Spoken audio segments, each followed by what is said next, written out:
वारस प्रमाणपत्र म्हणजेच लिगल हेअरशिप सर्टिफिकेट व्यक्तीला मयताच्या वारसाचा दर्जा प्रदान करत नाही.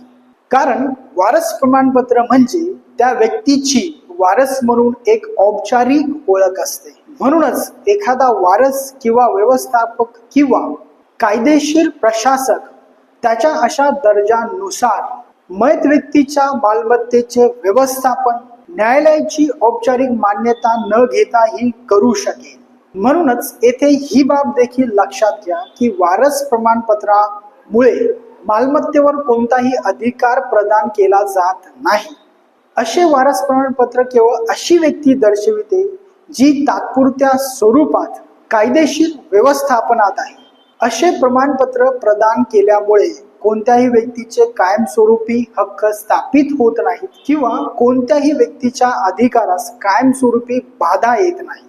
म्हणूनच वैध वारस प्रमाणपत्र धारक जर त्याला सदरचे वारस प्रमाणपत्र दिले गेले नसते तर तो संबंधित मालमत्तेत हितसंबंध असणाऱ्या सर्व सदस्यांना जसा जबाबदार असता तसाच त्याने वारस प्रमाणपत्र धारक म्हणून केलेल्या त्याच्या सर्व कृत्यांसाठी अशा सर्व सदस्यांना जबाबदार असेल. म्हणून ही देखील बाब लक्षात घ्या की अन्य व्यक्तीने अधिक प्राधान्यकारक असल्याचा पुरावा न्यायालयामध्ये सादर केल्यास आधीचे न्यायालयाने वारस प्रमाणपत्र दिले होते ते न्यायालय रद्द करू शकते.